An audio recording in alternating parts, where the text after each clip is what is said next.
Hi friends, welcome to Salem Padma சமையல்.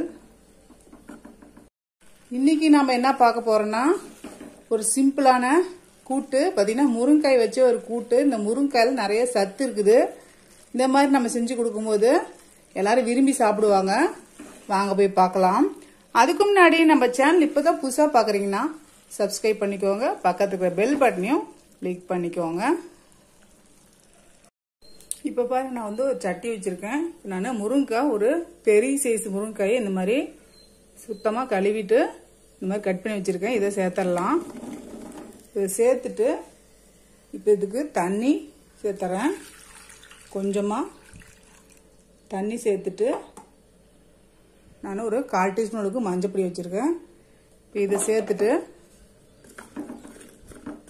இது ஒரு கொதி வரட்டும்.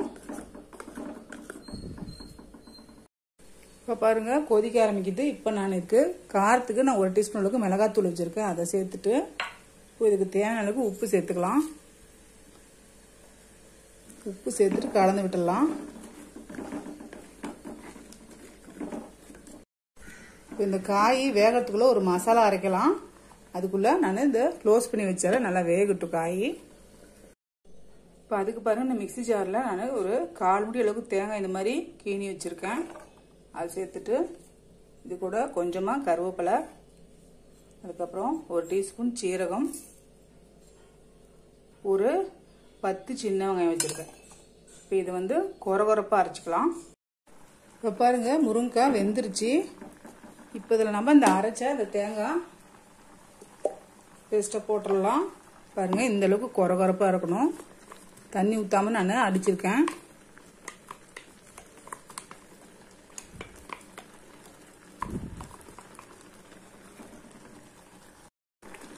இப்போ நல்லா மிக்ஸ் பண்ணி விட்டுடலாம்.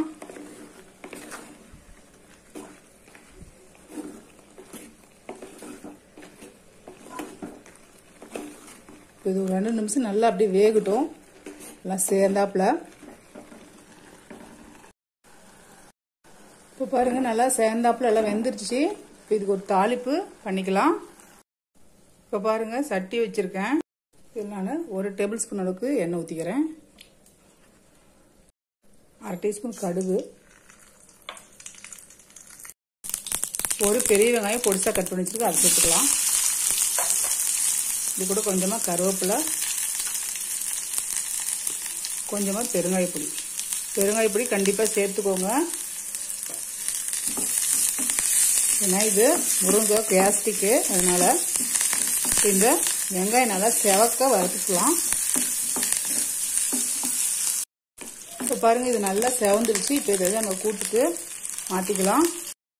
இப்போ இந்த தாளிப்பை இந்த கூட்டில் சேர்த்துடலாம்.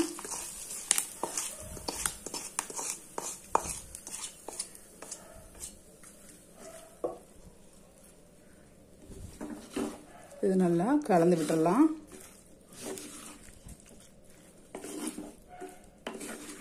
ஒரு 2 நிமிஷம் அப்படியே இருக்கட்டும்.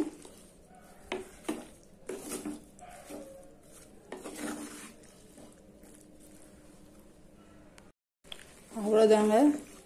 ரொம்ப சிம்பிளாகவும் டேஸ்டாகவும் ஒரு கூட்டு, முருங்காய் கூட்டு ரெடிங்க. இது பார்த்தீங்கன்னா எல்லா ரைஸ்க்கும் நல்லாயிருக்கும். சாம்பார் சாதம், காரக்குழம்பு, ரசம் சாதம், தயிர் சாதம் எல்லாத்துக்குமே நல்லாயிருக்கும். ட்ரை பண்ணி பாருங்கள். வீடியோ பிடிச்சிருந்தாக்க லைக் பண்ணுங்கள், ஷேர் பண்ணுங்கள், கமெண்ட் பண்ணுங்கள்.